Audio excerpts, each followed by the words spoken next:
Hi everyone, welcome back. This is part 4 of making the Mr. Sparkle costume, the fourth and final part. Later I will be showing you the finished costume. Tomorrow we are filming the finished look, but we're also doing a photo shoot with it as well. So I'm going to take you behind the scenes on the photo shoot, and I'm also going to show you how I'm going to make some props that we're going to use for the shoot as well. So one of the props I wanted for the photo shoot was the boxes of Mr. Sparkle. I've made one up just as a test to see if it worked. Then I thought I'd start rhinestoning it to see what it looked like. And then obviously I couldn't stop myself and I've actually ended up rhinestoning the whole thing. But it looks pretty amazing. So I use big white stones on the top to look sort of bubbly again. Someone needs to add up how much I've said bubbly in this series. It's a bit ridiculous. But it looks so cool. So it's going to be a great prop for Lola to hold during the photo shoot. I've also bought a washing up brush which I need to rhinestone as well. I think I'll just do the pink bits. Maybe some of the white as well, depending on how much time I've got. I'm also going to make 2 more boxes, so I'm going to show you how I made this box.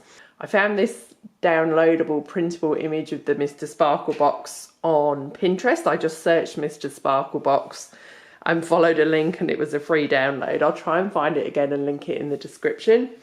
It was a fairly big file, but I just opened it in Photoshop and I made it into a fairly wide A3. I just left a bit of white either side so I've got something to join the box with. I went to my local office works and got it printed. They couldn't print it onto cardboard for me, so I've just got it printed on the thickest paper they had. And then I've bought some cardboard as well. And I'm actually just gonna glue each of these onto the cardboard to start with. To glue the paper onto the cardboard, I'm just going to use some PVA. I'm just going to, oh my god, this is really old. Hopefully it's okay. Squirt it on the back. A good amount on there because I want it to stick really well. And I've just got a little spongy thing here. If the camera's, oh, that's my puppy having a shout outside at something.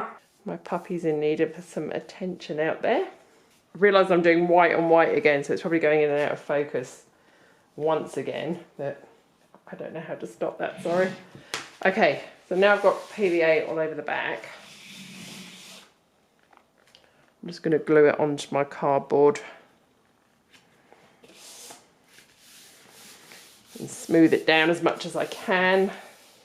So that's it, that's stuck pretty firmly on there. I'm going to do the same with the second one and glue it onto the other end of this bit of cardboard. Then I'm going to put some heavy boxes on top of them while they dry. The glue's dry, it stayed kind of flat. They're not completely flat, but they'll be fine for what we're doing. So next I need to add some extra bits around the edge of the printed part to turn it into a box. So firstly what I'm going to do is just draw some lines up and down from each of these. So these are creating the flaps to make the box.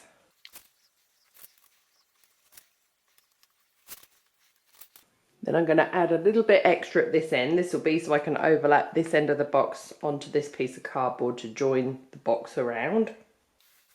And then I need to add extra top and bottom, but it needs to be less than the width of that. So I think if I do, what's that? That's about just under twice my ruler. If I do the top and bottom just wider than my ruler, that'll be enough to overlap and glue together. Next, I'm just going to use a little craft knife to cut out along all those lines. It's going to be hard to do this around the camera.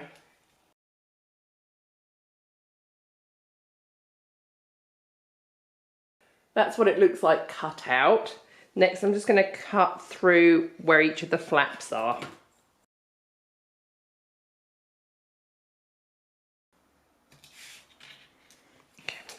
So now all the cutting's done, I need to score it to make it easier to fold. So I'm going to score along the top, the bottom, and then the side and each of these white lines here. And that means I'll be able to fold neatly along those lines when it's time to join the box together. So I'm just going to use my knife, but I'm going to be careful not to go all the way through. I'm just pressing quite lightly.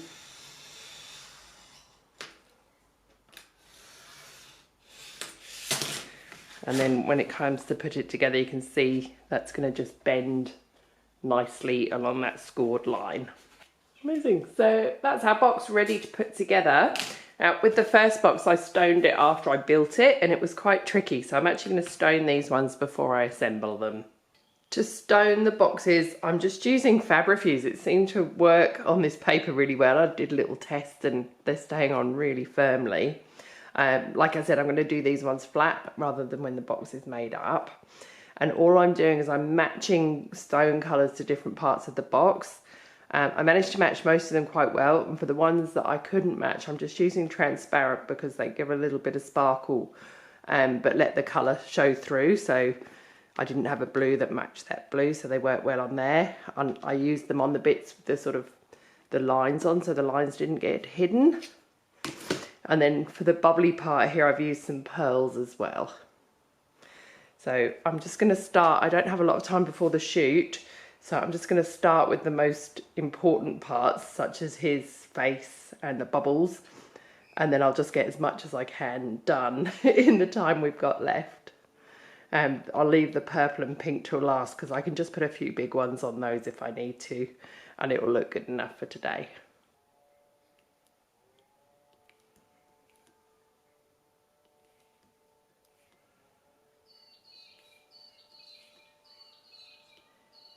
So I've got the stoning finished on one of the boxes. I've had to do less than on the original box just because I'm about to run out of time. So I thought I'd just show you quickly how I'm going to put it together. And I'm going to hold it together with double-sided tape. So I'm going to start by just bending my score lines over the edge of the desk, just to get a nice even bend.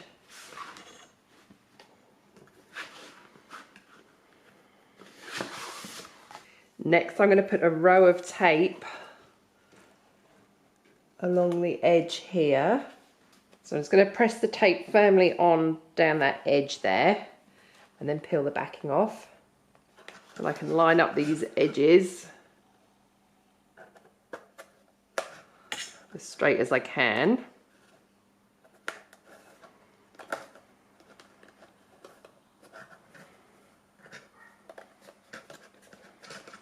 And give it a good squish together.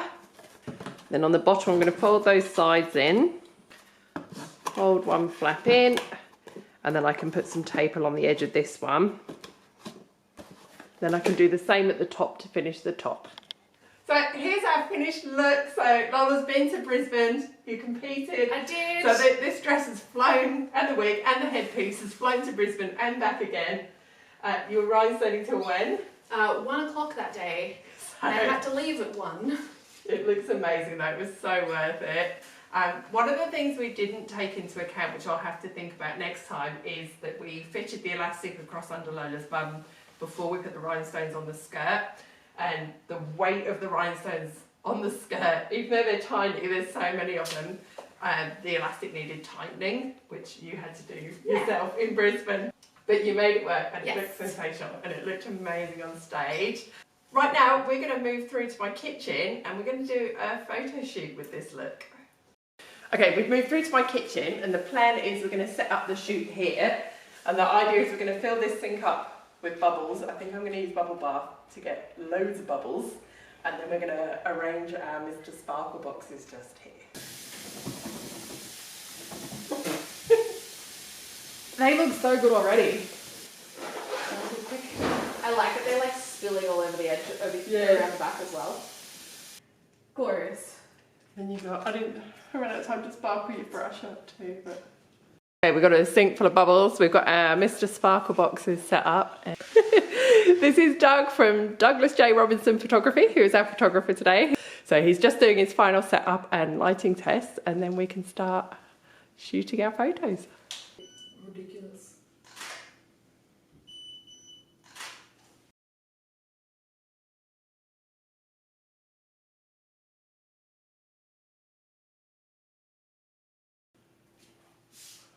Aesthetic ones.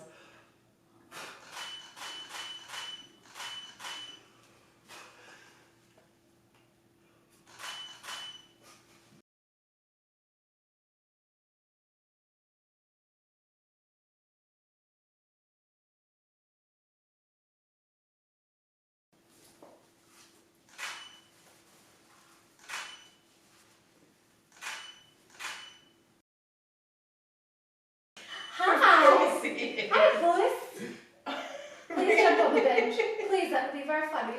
Oh my god, Maxie.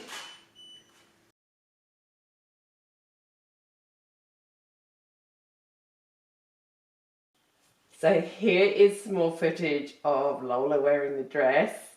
There's some little details that we wanted to get in that we just ran out of time to do.